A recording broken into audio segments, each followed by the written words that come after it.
En nuestros estudios, le duela a quien le duela, le pese a quien le pese, una de las figuras políticas más queridas y más respetadas por la audiencia de Sin Censura.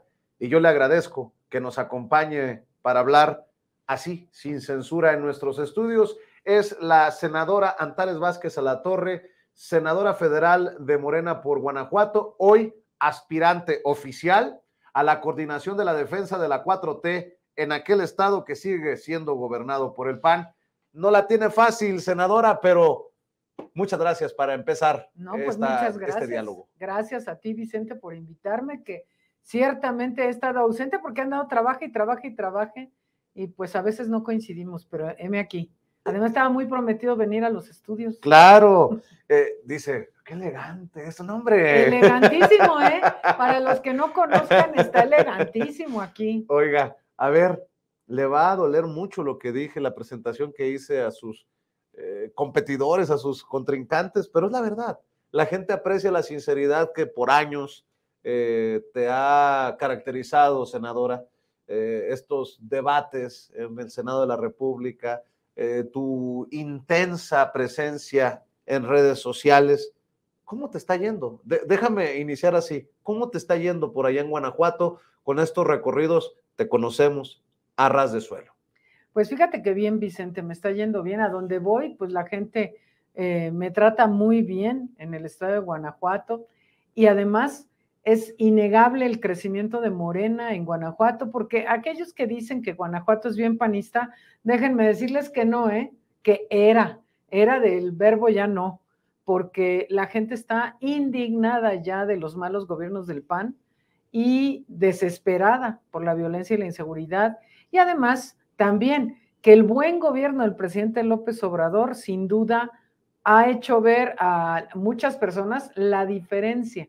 Y que aquello, ¿te acuerdas, Vicente, que decían se iban a caer las bicis y las bardas, nos iban a quitar el refri, íbamos a hacer Venezuela y todo eso?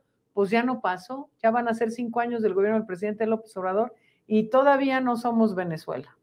Entonces, eso ha ayudado mucho en Guanajuato. Y tristemente, Guanajuato coloca algunas de sus ciudades entre las más violentas del mundo, ya no de México, del mundo. Y eso la gente lo tiene que ya de una vez por todas entender, que si siguen haciendo las mismas cosas, si se sigue apostando a los mismos personajes, pues no podemos esperar resultados diferentes. Ahí tienen a un fiscal carnal que no sé cuántos años lleva, este gobernador que es la continuación del anterior y el anterior del anterior, y así sucesivamente, senadora. Es que, mira, Vicente, el PAN llegó como a Guanajuato, no fue mediante las urnas y no fue por el voto popular guanajuatense, llegó mediante la concertación. Allá en los años 90 había ganado ya el candidato del PRI y lo bajaron y en la mesa, pusieron a Carlos Medina Plasencia como gobernador del PAN, así, en la mesa, no hubo votos de por medio. Él era supuestamente interino, pero se quedó allí. Y después estuvieron más o menos, ahí la iban librando, así, pero llegaron ya los últimos 3 gobernadores, han sido un desastre absoluto. Mira, comenzó Oliva, que fue en la época de Calderón, el que coincidió en sexenio con Calderón. De hecho, su secretario de gobierno fue el que confesó el fraude electoral que hicieron en Guanajuato. Está grabado por el periódico AM cómo les dijo a los delegados federales que ahí se tenían que cuadrar porque ahí habían metido 300,000 votos fake. Y la diferencia fue como de 150,000 votos, entonces ahí fue donde se operó. Ese sexenio fue terrible en diferentes cosas porque la corrupción estuvo a todo lo que da. Pero en ese sexenio también, Vicente, pues además de que Calderón fue en ese sexenio que declaró la guerra contra el narco, en 2009 de ese sexenio llegaron el fiscal carnal, que sigue siendo fiscal, Samarripa, y el secretario de Seguridad Pública carnal también, porque llevan 3 sexenios, los dos. Entonces, el de Seguridad Pública, que es Álvar Cabeza de Vaca, y Samarripa, el fiscal. Ahora fiscal, antes procurador, ¿verdad? Y entonces esos ya van pasando. Después viene el heredero de Oliva, que es Miguel Márquez, terrible, también de corrupción y la violencia a todo lo que daba. En ese sexenio llegó Guanajuato por primera vez al mega primer lugar en homicidios dolosos de Guanajuato en el 2016. Y de allí para el Real, que está ahora, bueno, pues ¿cómo te explico? ¿Qué se torció, senadora? La corrupción y la colusión también, o sea, están corrompidos y coludidos entre todos. Y además, déjame decirte, Vicente, que en Guanajuato se ejerce un gobierno terrible que priva a las y los guanajuatenses de sus derechos. Es decir, ¿a qué me refiero? Cuando tú y yo y todos los mexicanos tenemos derechos constitucionales, por ejemplo, el derecho a la vida, que es el primerísimo derecho humano, y no te lo garantiza el Estado, es una violación de tus derechos humanos, y ahorita te digo cómo se llama eso en conjunto. Tienes derecho a la educación, y cuando en Guanajuato no pueden ir a la preparatoria la mayoría de los jóvenes guanajuatenses porque no hay públicas suficientes, y si no tienes para pagar, pues ya no fuiste a la prepa, o el derecho a servicios de salud gratuitos y con medicinas, que en Guanajuato no es una realidad porque el gobernador no se adhirió al sistema federal de salud y él lo está administrando y no hay medicinas, no hay hemodiálisis, no hay nada. Entonces están violentando tus derechos, son derechos humanos, y cuando el Estado te priva a ti de ejercer tus derechos humanos, pues está ejerciendo lo que llamamos violencia estructural contra ti. Y esa violencia estructural se convierte en violencia directa de manera rápida. Entonces, la descomposición que se ve, la violencia, inseguridad que priva en Guanajuato, tiene ese origen, el origen de las políticas públicas violentas en contra del pueblo de Guanajuato. ¿Qué posibilidades tiene Morena de arrebatarle este bastión al panismo el próximo año? Algo que tú quieres hacer personalmente, ya vamos a platicar sobre Antares Vázquez Alatorre, pero ¿qué posibilidades hay? De acuerdo a las encuestas que yo he revisado, hay grandes posibilidades y quiero que nos des una claridad de qué tan importante sería arrebatarle este bastión al PAN. Yo creo que es como lo que ocurrió en el Estado de México, que Delfina Gómez, hoy gobernadora, le arrebató con esta coalición, Juntos Hacemos Historia, Morena, PT Verde, el gran bastión al PRI. ¿Más o menos es así? Así, exactamente. Porque mira, en Guanajuato la gente está harta, desesperada, angustiada por la violencia y la inseguridad, más todas las otras tragedias que nos pasan. Y efectivamente, yo no he pagado ninguna encuesta, Vicente, pero te voy a ir contando. Las que he visto serias ponen a Morena arriba. Pero además, la semana pasada, a propósito del corcholatismo estatal, nos convocaron allá en la ciudad de Guanajuato capital para mostrarnos el resultado de la encuesta de reconocimiento, es decir, de las 19 personas que nos inscribimos para contender para la coordinación de defensa de los comités de defensa de la Cuarta Transformación, pues fueron a preguntarle por teléfono a la gente, y sobre todo siendo telefónica, porque eso tenía un sesgo importante que le ayudaba al PAN, y ahora resulta que no. Porque preguntan, ¿conoces a fulano? ¿A quién conoces de todos estos, no? Pero entre las preguntas que le hacían a la gente estaba, ¿por qué partido votarías? Si hoy fuera la elección para gobernadora, ¿por qué partido votarías? El 35% de las personas que contestaron la encuesta respondieron Morena y el 24% el PAN. Entonces, esto es consistente con lo que hemos estado viendo y además con la encuesta de la calle, que es mi encuesta, ¿verdad? Es la que yo puedo ver cuando ando recorriendo Guanajuato. Pero van en coalición ellos. Bueno, también Morena.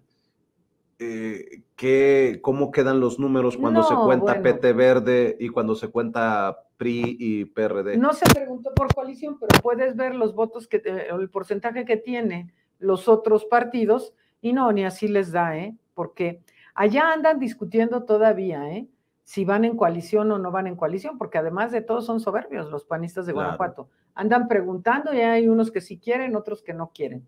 Entonces, no sé si vayan a ir en coalición o vayan a ir en una coalición completa, en todo caso sí van. Pero no, yo creo que el PRI pues está desfondado, Vicente. Totalmente. O sea, tú dime, ahora resulta que se fueron todos y Alito se queda solo y luego organiza una corrida de los que ya se fueron. Sí. O sea, ya no tiene ni a quién correr, entonces corrió a los que se habían ido, ¿no? Sí, es cierto. Entonces sí es cierto. el PRI, pues, ¿cómo te explico? Y el PRD, pues, ya ni El PRD marca. hace años que no tiene registro en Guanajuato. Senadora, ¿la llegada de la 4T significará qué a Guanajuato? ¿Cómo visualiza la llegada de la 4T?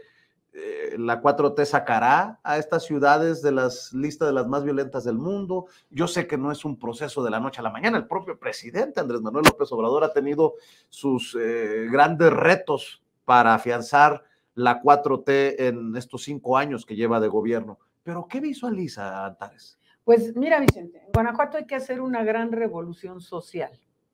¿A qué me refiero? No como la Revolución Mexicana o como la Guerra de Independencia que se inició en Guanajuato, que no sea armada, una revolución pacífica en Guanajuato en favor del pueblo. Tenemos que regresarle a esa gente sus derechos, a toda esa gente que hoy no puede ejercer sus derechos, se tienen que entregar.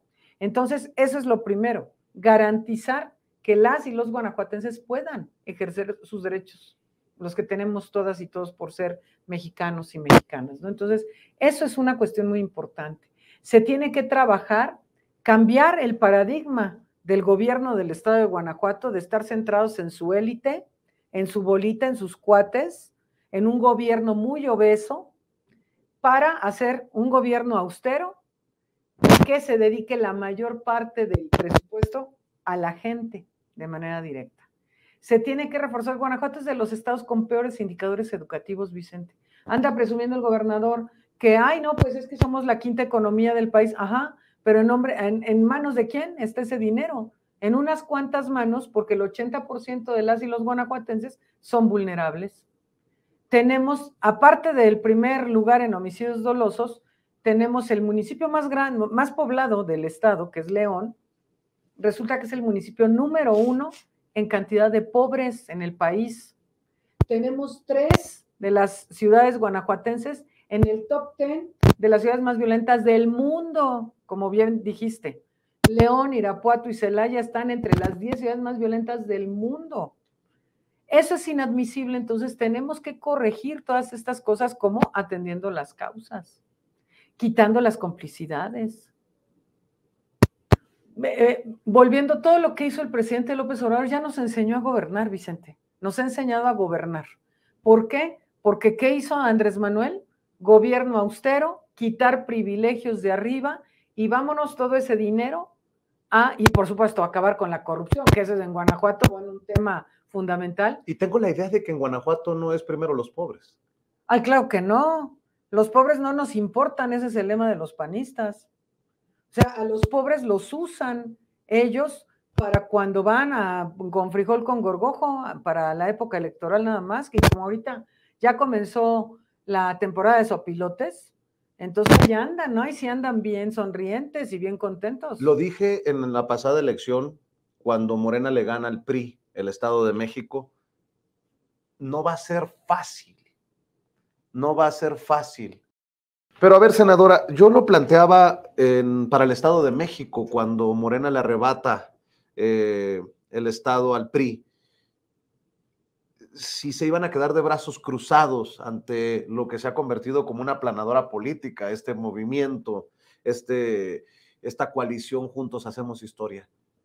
¿A qué estarán dispuestos los panistas? No me quiero imaginar que van a decir, bueno, pues ya ganó Antares o ya ganó fulano, fulana y bajamos los brazos. No, ellos, yo creo que le van a tirar porque los panistas son panistas.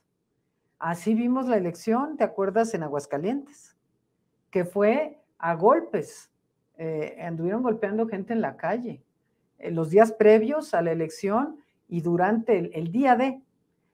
O cómo te explico Tamaulipas, en donde el fiscal giró orden de aprehensión para todo el equipo de Américo Villarreal, para todos los presidentes municipales de Morena, para la familia de Américo Villarreal, para generar este clima de miedo.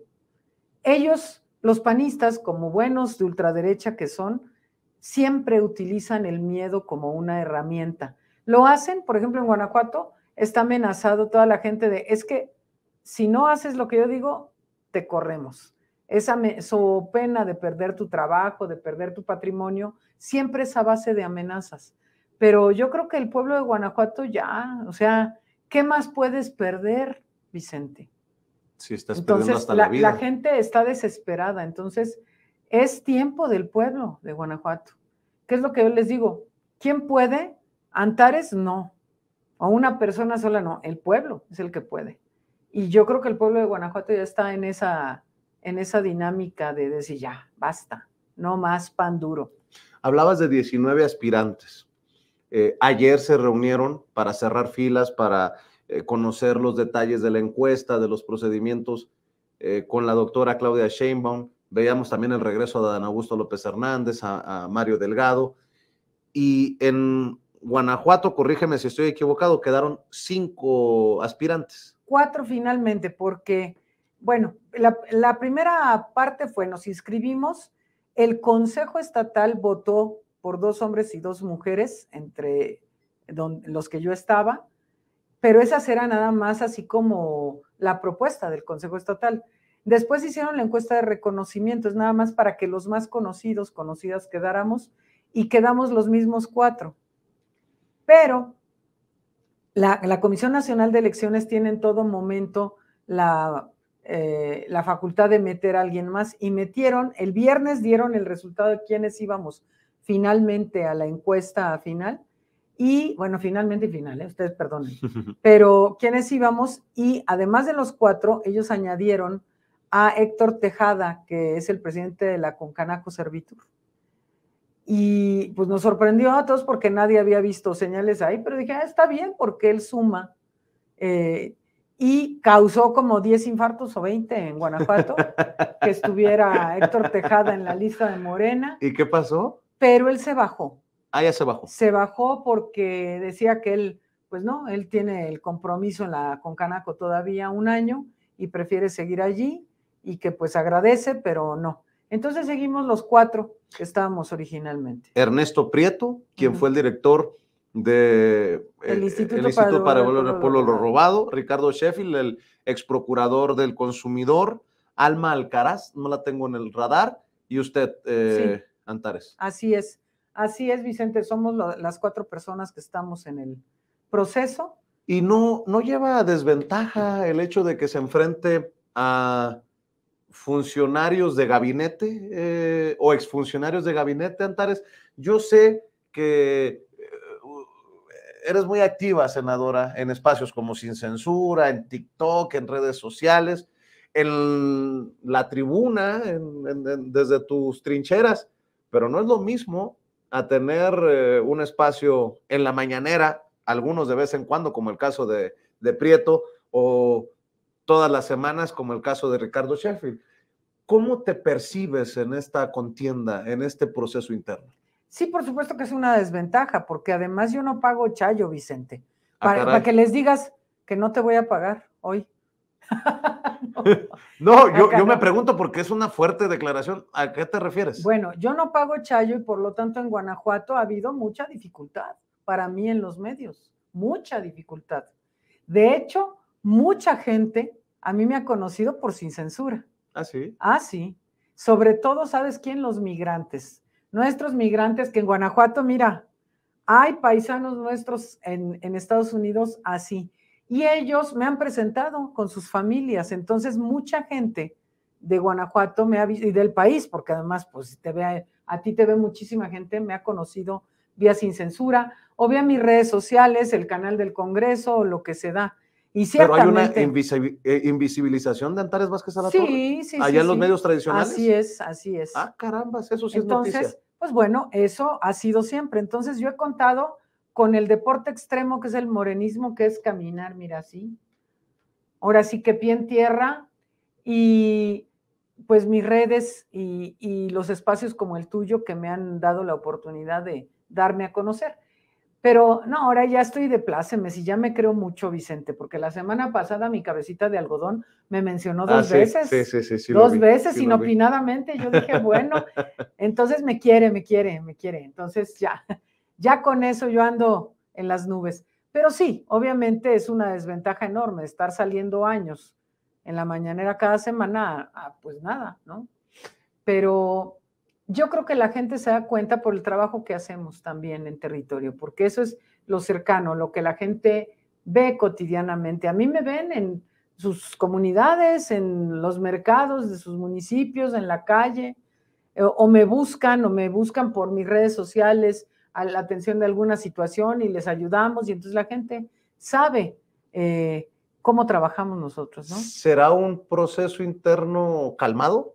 Lo pregunto porque a nivel nacional ya sabemos lo que pasó y lo que sigue pasando en torno a Marcelo Ebrard y su resistencia a aceptar los resultados de la encuesta. ¿Hay buena relación entre los que participan en Guanajuato o cómo son las cosas? Mira, yo creo que será un proceso tranquilo, espero. O sea, por mi parte lo será.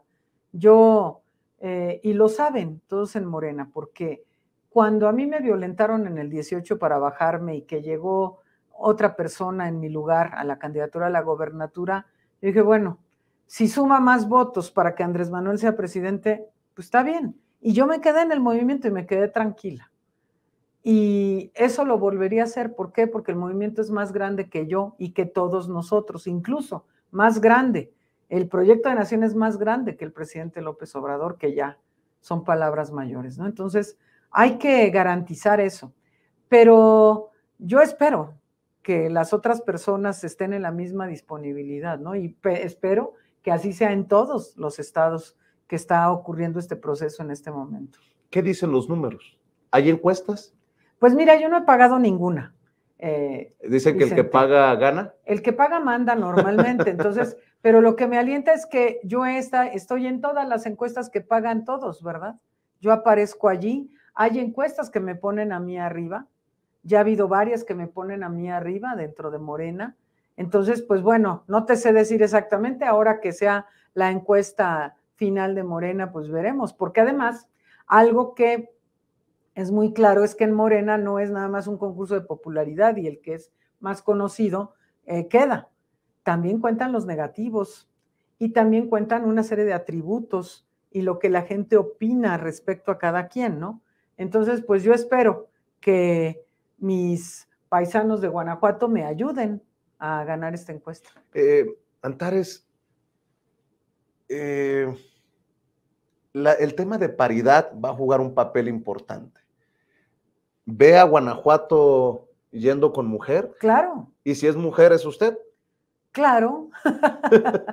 Mira, soy la mujer mejor posicionada de Morena en Guanajuato, sin duda. Y además, fíjate que hoy que conmemoramos específicamente el 70 aniversario del voto de las mujeres en México, me es muy grato decir que ayer Comisiones Unidas del INE votaron finalmente, después de muchos días de estar en el estira y afloje, que se postulen 5 mujeres y 4 hombres para los ejercicios de gobernatura que vendrán el próximo año. Todavía no está definido, ¿no? Falta que lo apruebe el Consejo General del INE y falta que no lo apelen los partidos políticos, que se verían muy mal, la verdad. O sea, se verían pésimo de estarnos regateando a las mujeres el derecho a participar, porque, mira, hoy estuve en la mañana en Los Pinos porque el INMujeres organizó un evento de conmemoración de este 70 aniversario del voto de las mujeres, y estuvieron algunas de las gobernadoras, estuvieron la presidenta del Senado, Ana Lilia Rivera, la presidenta de la Cámara de Diputados, estuvieron consejeras del INE, estuvieron magistradas, estuvimos muchas mujeres que participamos en algún cargo de elección popular, y decía, también vino la representante de ONU Mujeres, y decía, a pesar de todas las luchas, a pesar de todas las medidas afirmativas, hoy en México gobiernan sus entidades solo 9 mujeres, que ciertamente son más de las que han gobernado en toda la historia de México, pero solo 9 de 32 entidades federativas. Apenas el 15% de las presidencias municipales. Estamos apenas llegando, esta es la primera vez, yo soy parte de este Congreso de la Unión, que es paritario por primera vez en la historia de nuestro país. Entonces, todavía estamos muy lejos de alcanzar la paridad sustantiva, o sea, muy lejos de estar con la paridad sustantiva en que realmente estamos en igualdad de circunstancias. Y además se tiene que reconocer que si estamos hoy aquí muchas, es por esas medidas afirmativas, porque si no, no estaríamos, porque la ley lo señala. Entonces dicen algunos, es que las medidas afirmativas no deberían existir. Pues no, si hubiera piso parejo y igualdad de oportunidades, no deberían existir. Pero no es cierto eso que pasa, ¿no? Ahí te va. Tú sabes que a mí me fascina cómo también hablas sin censura. Está en juego Ciudad de México, Chiapas, Guanajuato, Jalisco, Morelos, Puebla, Tabasco, Veracruz y Yucatán. Sí. ¿En dónde ves mujeres? Además de Guanajuato, obviamente. En Guanajuato. Bueno, obviamente en Veracruz, Rocío Nale va muy arriba. Veo posibilidades, pues veo en varios estados posibilidades, porque hay en Yucatán, hay en Chiapas, hay en Morelos, la Ciudad de México, por supuesto, con mi amiga Clara Brugada. Entonces, pues está intenso. Va a ser una decisión difícil. Sí, porque, bueno, hay que reconocer que todas y todos tenemos el legítimo derecho a aspirar. Pero ayer, fíjate que tuvimos una reunión de todas las corchalatas estatales. Estamos viendo las imágenes, mira. Sí, ahí andábamos. Y Claudia fue muy firme, nuestra coordinadora nacional de los comités de defensa de la Cuarta Transformación, decirles, a ver, hombres, les hablo a ustedes, que quede claro que no es que el más conocido gane la encuesta, primero. Y segundo, que aunque ganen la encuesta, van a ir mujeres. Entonces, ¿por qué? Porque tenemos un rezago histórico, porque tenemos dificultades históricas para llegar. Mira, Vicente, a nosotras las mujeres que llegamos a un cargo como el que yo hoy tengo el privilegio de tener, siempre nos dicen de todo, porque siempre es la violencia que nos persigue, ¿no? Entonces, viejas locas, histéricas, porque somos contestatarias, porque nos defendemos por todo eso. Entonces, estamos locas, somos unas viejas histéricas y, bueno, muchas otras cosas. Pero es que a nosotras nos ha costado el triple de trabajo llegar que los hombres, el triple. O sea, para que una mujer pueda acceder a un cargo de elección popular, al cargo, más bien, por ejemplo, desde la candidatura, y luego llegar al cargo y ejercerlo en paz, híjole, está en chino. Y los hombres, pues nomás llegaron, ¿no? A ellos nadie les cuestiona. A las mujeres, pues con quién se tuvo que acostar o qué tuvo que hacer o cómo. Siempre es la misma historia. Entonces, estamos sí en una desventaja histórica, pero llegamos ahora al Congreso Paritario y empezamos a cambiar las leyes y empezamos a cambiar una serie de cosas con el rostro de mujeres ya, con las ideas de mujeres, y a pesar de que son temas políticamente correctos, Vicente, porque no, se votó por unanimidad el tema de paridad en todo y demás, pero los jaloneos por debajo fueron intensos porque nos decían, oigan, es que ustedes quieren la mitad de todo. Pues claro, somos más de la mitad de todo, ¿cómo te explico? Exacto. Entonces, eso sigue estando allí en la cultura, en el ámbito de que nosotras estamos llegando de usurpadoras a un lugar que era eminentemente de los hombres. Pero lo dije la semana pasada que hicimos la sesión solemne de este 70 aniversario y dije, a ver, sí, estamos en un espacio que era solo de los hombres, pero no nos vamos a ir. Y además lo queremos transformar. Queremos transformar ese espacio para que sea inclusivo. Es decir, nosotras somos el 52% de la población. ¿Cómo no vamos a estar luchando por esto? Más allá de la simpatía que pueda tener tu servidor, el agradecimiento por siempre estar al pendiente de Sin Censura y dar tus opiniones ya por años aquí en este espacio. ¿Por qué Antares Vázquez Alatorre? ¿Por qué la gente tendría que apostar por este camino, Antares? Pues mira, claro que nadie vende pan frío, ¿verdad? Pero yo le digo a la gente, yo estoy en política por las razones correctas. ¿Cuáles son esas razones correctas? Un legítimo interés en el pueblo de Guanajuato y en el pueblo de México en general. Yo tenía chamba, no andaba de buscachambas, no andaba buscando un hueso. Yo tenía chamba, siempre había sido yo académica, médica, soy médica especialista en dermatología, tenía mi consultorio y además académica, investigadora en el área educativa durante muchos años en diferentes universidades en Guanajuato. Pero me indigna. La indignación me llevó a participar en política abajo. Yo andaba en brigada en esta revolución de las conciencias informando. Me indigna la injusticia. Me indigna que la gente no pueda acceder a sus derechos. Me indigna la desigualdad.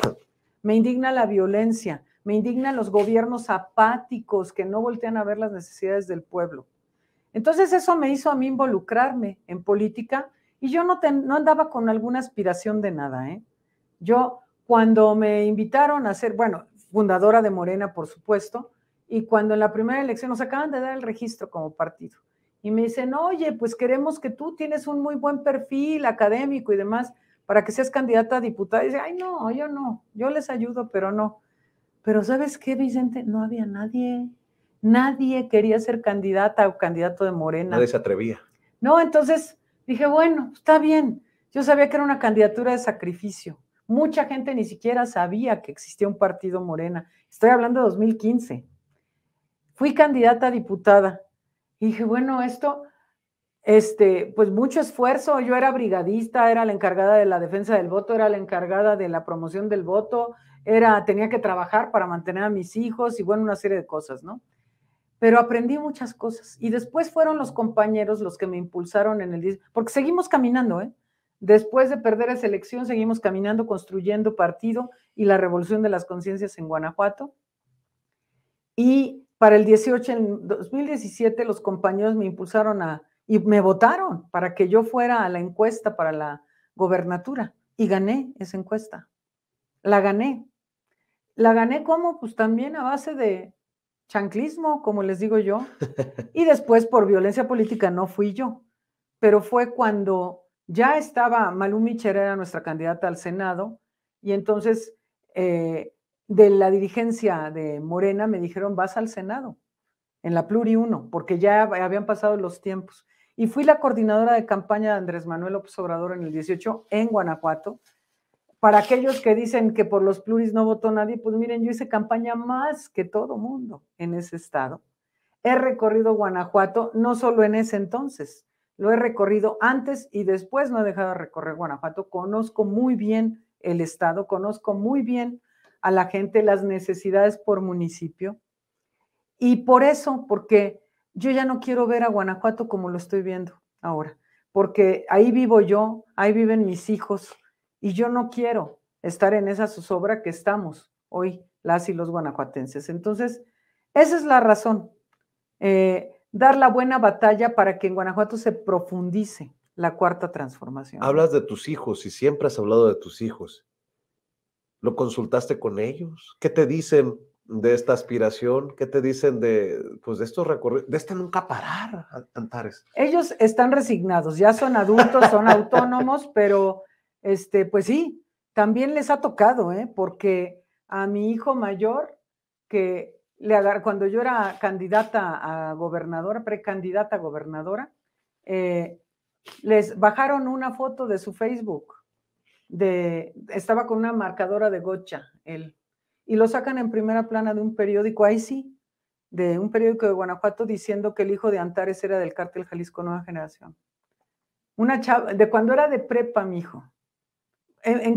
¿Cómo me vulneran a mi hijo? Imagínate. Y al otro, después de que le dije traidora la primera vez a tu amistad, Lili Telles, esa noche empezaron a atacarme en Twitter, que porque mi hijo era beneficiario de una beca de CONACYT. Pues sí, él hizo su maestría en CONACYT, como derecho como todos los mexicanos tienen.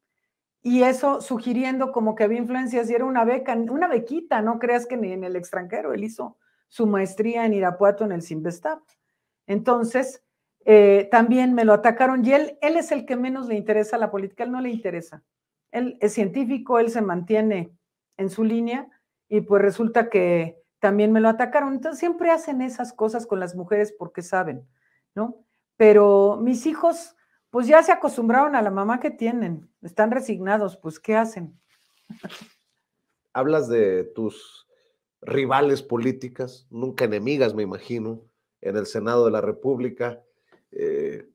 para bien o para mal, cómo ha funcionado o no esto de confrontarte con esta oposición que también refleja lo que está ocurriendo en Guanajuato. Ni para adelante ni para atrás, no tienen brújula, no tienen cabeza, políticamente hablando. Es muy fácil debatir con ellas, Vicente. Bueno, es muy fácil porque ellas no tienen argumentos, tienen gritos, tienen mentiras, tienen todo el show, pero no tienen argumentos. Y yo tengo muchos argumentos que salen de lo que vivo y lo que veo yo en las calles y lo que la gente me dice.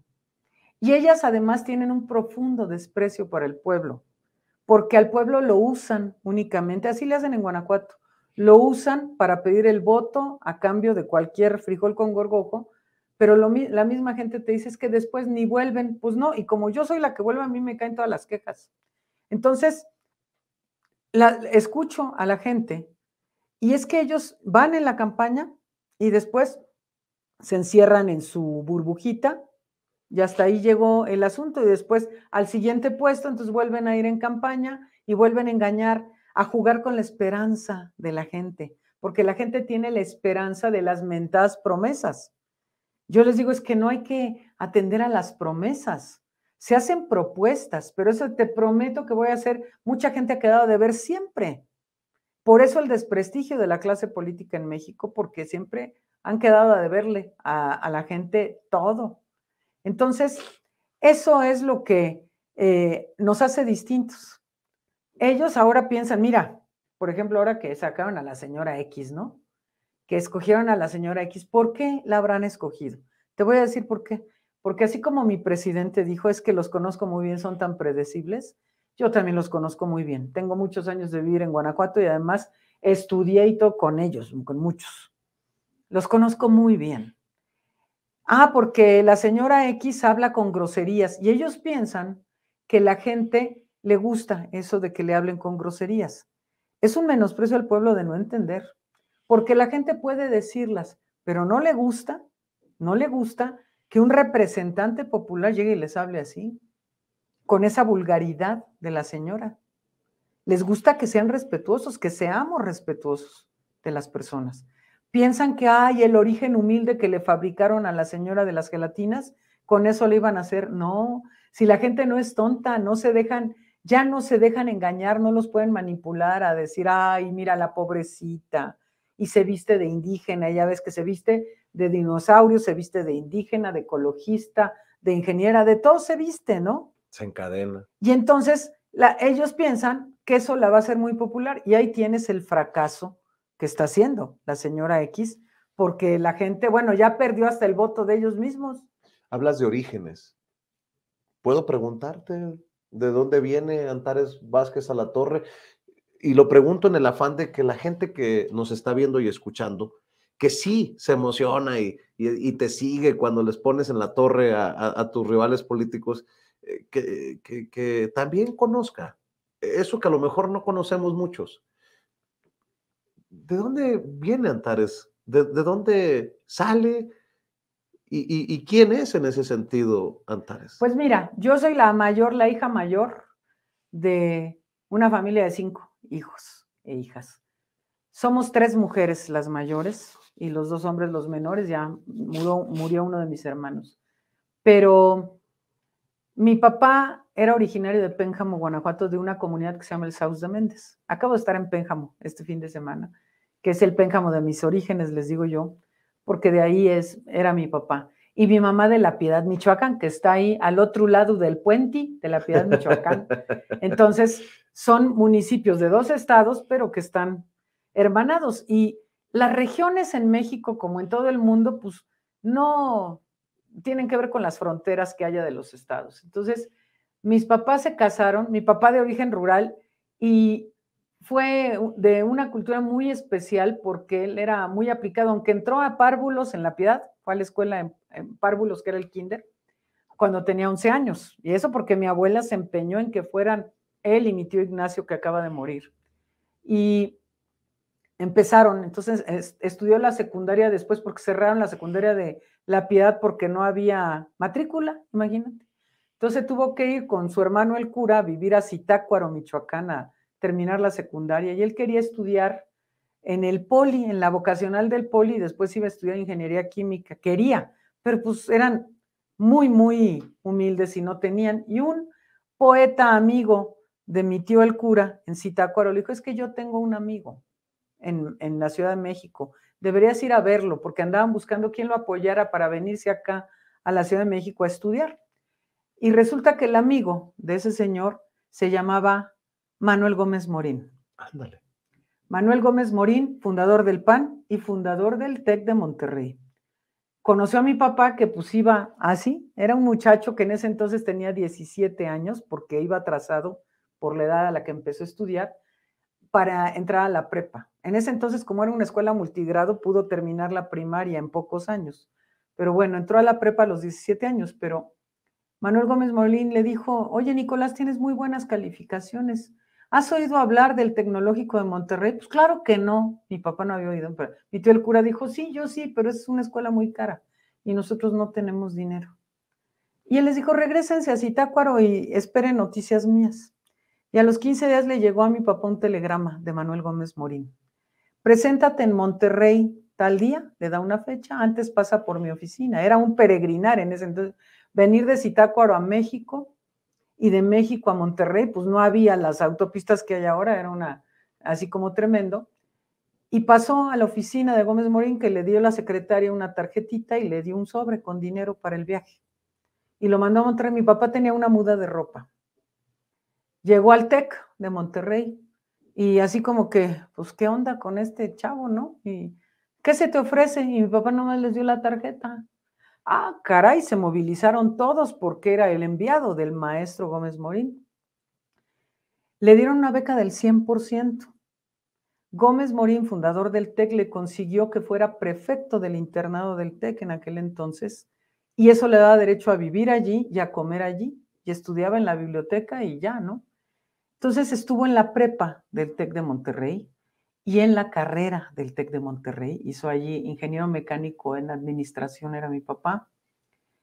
Y después consiguió, le dieron una beca. Ya por supuesto fue ganando roce social, porque como decía mi mamá, tu papá no tenía roce social. Se ligó a mi mamá unos años después que agarró confianza.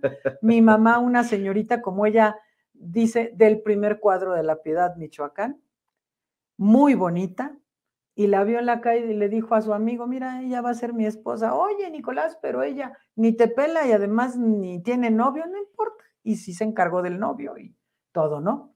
Se casaron mis papás y se fueron le dieron una beca a mi papá para una maestría en la Universidad de Minneapolis, en Minnesota. Se casaron y se fueron y allá me tocó nacer. Yo soy como la mitad de los guanajuatenses que nacimos en Estados Unidos, fíjate. Entonces nací allá, pero me trajeron muy pequeñita, primero a Monterrey. Entró mi papá a trabajar ahí con la Coparmex. Él hizo una tesis de maestría muy brillante en el tema de recursos humanos. Lo contrataron en Coparmex y después nos trajo a vivir a México. Nació acá ya Selene, mi hermana, la que sigue, y luego Talía, ya aquí en la Ciudad de México nos asentamos. Y después cuando yo estaba en secundaria, después, no, él se vinculó, perdón, por esa tesis, de todas maneras, lo jalaron, lo vio un día en la televisión, Rafael Galván, que era uno de los líderes sindicalistas de izquierda más impresionantes del ramo electricista. Y lo invitaron a trabajar a la Comisión Federal de Electricidad. Fue su primer cargo público, siempre fue servidor público después. Y después estuvo trabajando en la Secretaría de la Presidencia. Nos fuimos a vivir a Manchester, Inglaterra, porque lo becaron para estudios allá de una maestría también. Y cuando regresamos acá, lo invitaron a ser gerente regional del sureste del Instituto Mexicano del Café. Nos fuimos a vivir a Tuxtla Gutiérrez, Chiapas, ahí vivimos 3 años, 6 meses en Jalapa, Veracruz, y después regresamos a Chiapas en esos mismos, o sea, el total de 3 años, al Instituto Nacional Indigenista, que le ofrecieron de trabajo de director del INI ahí en Chiapas. Y esa fue, él decía, su formación política y también la nuestra, porque recorríamos con mi papá el estado de Chiapas en esos años muy convulsos, que había guardias blancas en contra de los indígenas, que reprimían a los pueblos originarios para quitarles sus tierras, quitarles todo. Y era mi papá homólogo de Andrés Manuel en ese entonces, él en Tabasco y mi papá en Chiapas. Claro que Andrés Manuel mucho más joven que mi papá. Pero eso a nosotras nos movió mucho. Cuando regresamos aquí a la Ciudad de México, él quería que yo estuviera en el TEC de Monterrey, yo no quería. Porque yo, ahora sí que regresé comunista de Chiapas, mega comunista. Y entonces yo había visto demasiado y además siempre nosotras vinculadas al ámbito rural por el origen de mi papá toda la vida.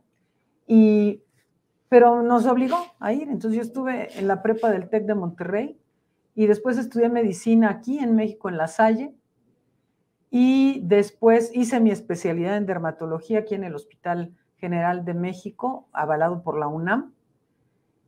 Me casé y me fui a vivir a León. ¿Por qué? Regresar pues, al origen. Ya con mi hijo mayor, que nació aquí en la Ciudad de México, y a la semana me fui a vivir a León.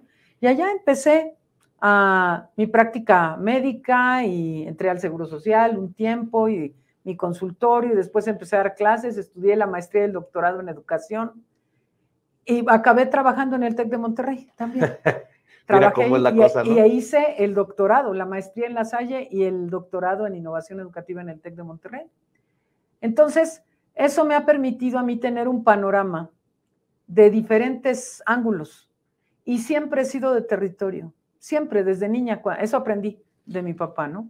Yo quiero agradecer tu generosidad porque no muchos políticos tienen esta apertura para contar su historia. Y destaco varias cosas, si me permites. ¿Qué pasó con los panistas?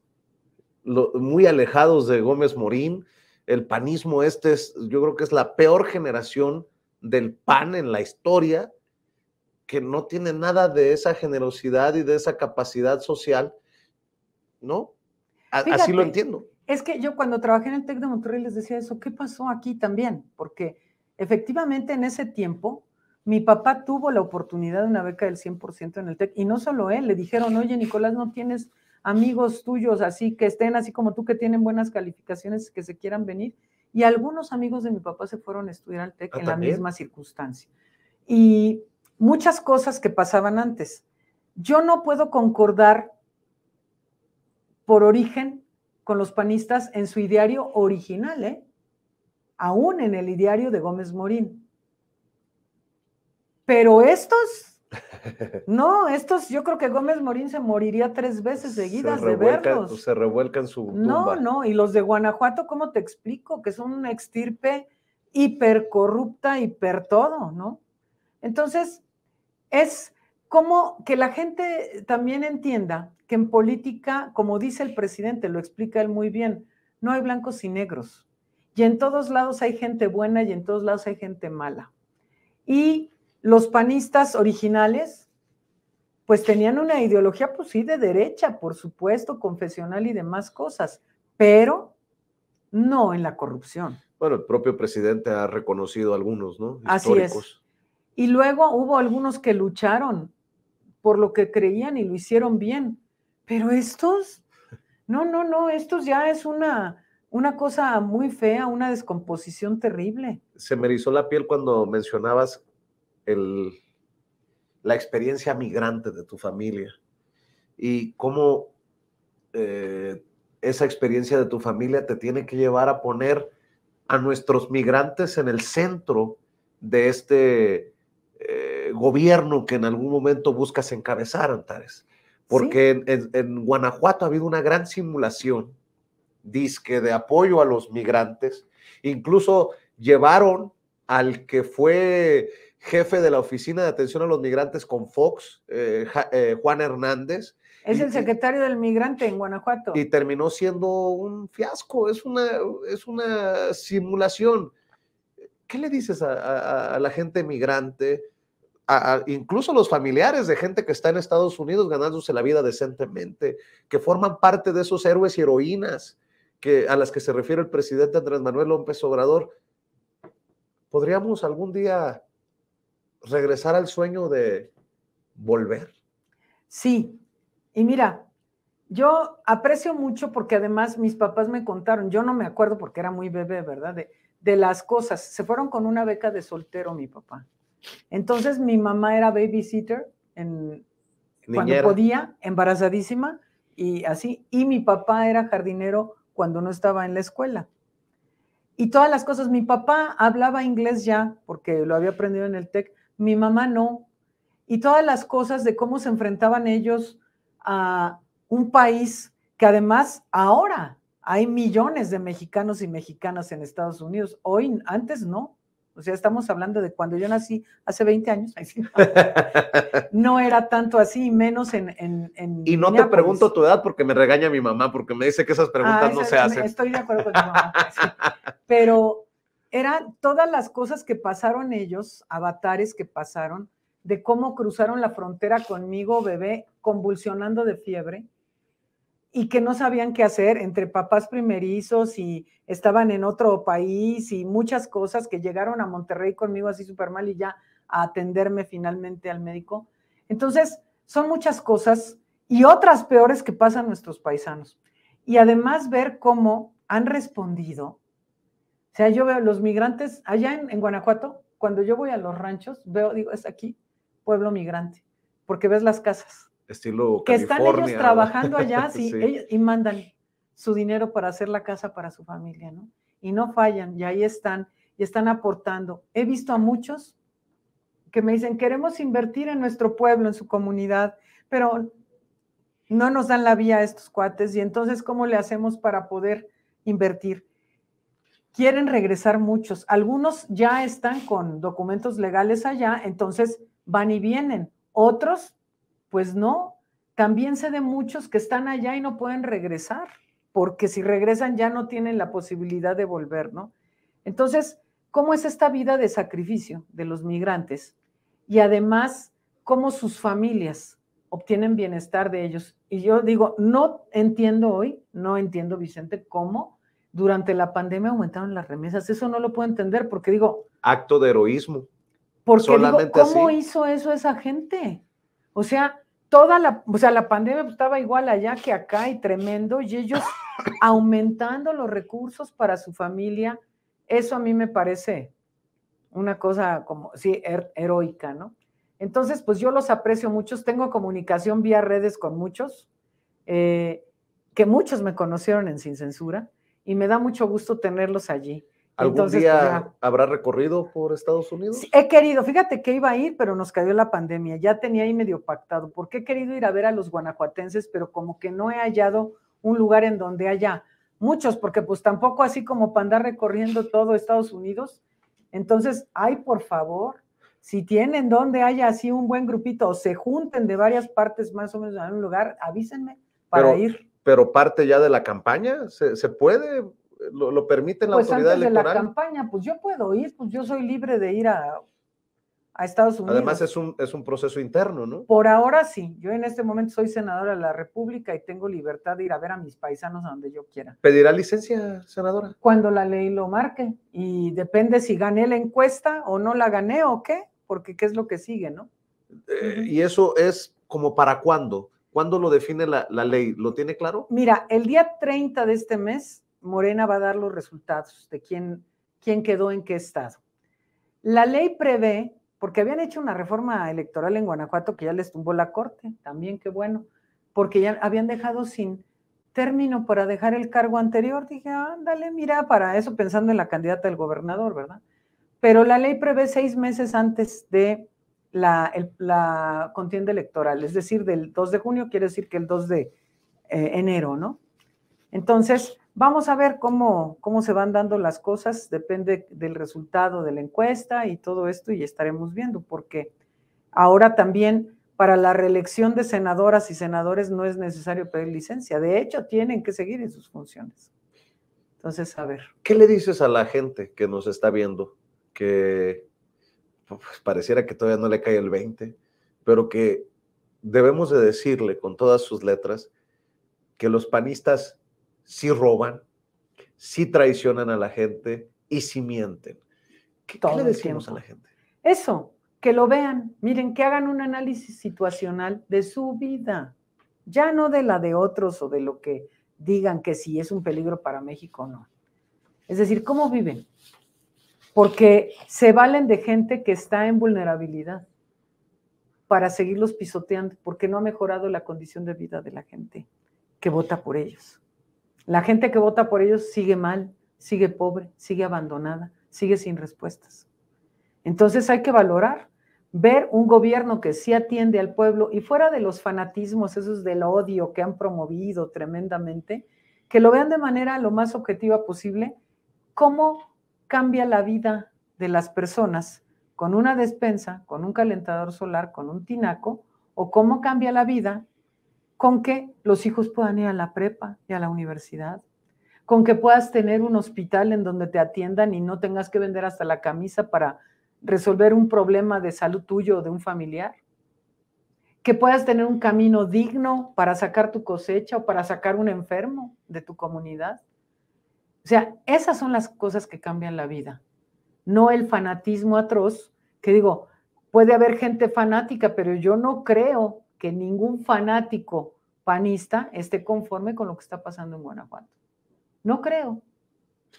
Para cerrar, senadora, esta hora más o menos de plática que aprecio, que agradezco y que te reconozco, tú sí puedes decir a la audiencia que no robas, no mientes y no traicionas al pueblo. Por supuesto. O sea, yo no lo haría, no lo he hecho. Vivo en la misma casa de hace 30 años y no tengo ganas de enriquecerme, no es eso mi meta en la vida. Vamos a dejar la víbora chillando con esto que te voy a preguntar. ¿Y tus compañeros y compañeras, ahora contrincantes en este proceso interno, crees que puedan decir lo mismo? Pues no sé, o sea, sería cuestión de que se los pregunten.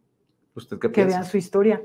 No, yo no me quiero meter a hablar mal de nadie, pero pues la gente sabe, la gente de Guanajuato nos conoce, nos conoce.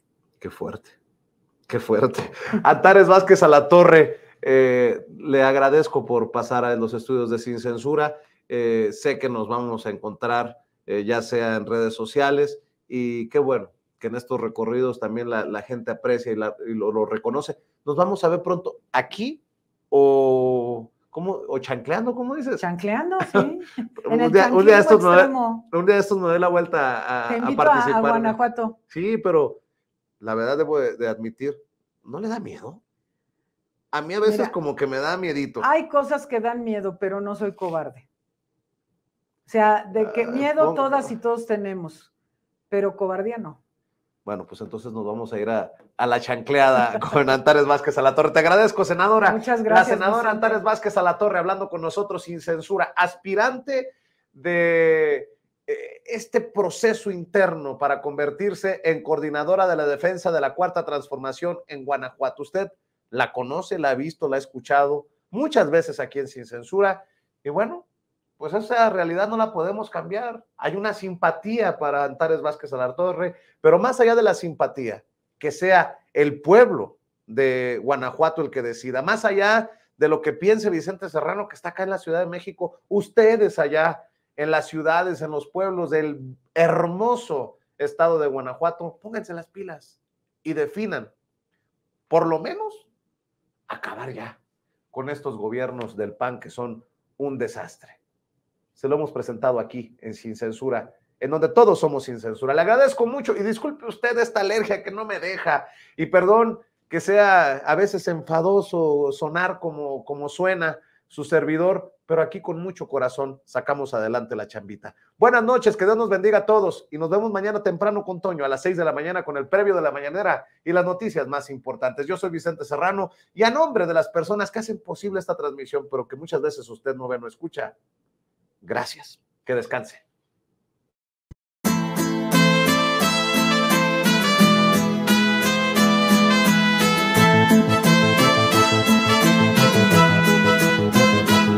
Hay una prensa prensa que aplasta el pensamiento y asegura la paz para el tirano, prensa basura. Hay otra prensa que es luz y claridad en la noche oscura. Hay quien tiene remedio y hay medio sin cura. Hay una prensa que nutre la perfecta dictadura y le declaró una guerra abierta a la cultura. Hay otra prensa dispuesta a enfrentarse a esta locura, sincero, sin pero, sin miedo y sin censura.